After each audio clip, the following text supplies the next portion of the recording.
સરકારથી રાજીનામા બાદ ફરી એલન મસ્કની પ્રતિક્રિયાઓ સામે આવી છે અને ટ્રમ્પના નવા ખર્ચ અને કર બિલ મુદ્દે નારાજગી વ્યક્ત કરી છે। સોશિયલ મીડિયા પર એલન મસ્કે નારાજગી વ્યક્ત કરી।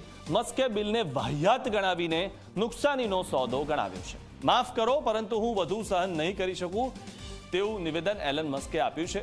આ કોંગ્રેસનું ખર્ચ ભર્યું અને શર્મનાક વિધેયક છે તેવું પણ એલન મસ્કે કીધું। જેમણે બિલને સમર્થન કર્યું તેમને શરમ આવી જોઈએ તેવું પણ એલન મસ્કે લખ્યું છે। મહત્વનું છે કે એલન મસ્ક ડોનાલ્ડ ટ્રમ્પની નીતિઓથી નારાજ ચાલી રહ્યા છે, તેમનાથી દૂર પણ થઈ ગયા। ટેરિફ સહિતના મુદ્દાઓ પર તેઓ ટ્રમ્પ સરકારને સમર્થન નથી કરી રહ્યા। તાજેતરમાં જ એલન મસ્કે ટ્રમ્પના પ્રમુખ સલાહકાર પદેથી રાજીનામું આપ્યું હતું। હવે નવા બિલ પર પોતાની આખરી પ્રતિક્રિયાઓ રજૂ કરી છે।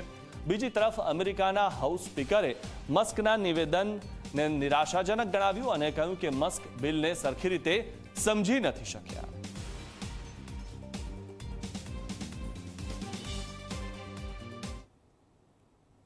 અને હવે વાત કરીએ જૂનમાં થયેલી જમાવટ।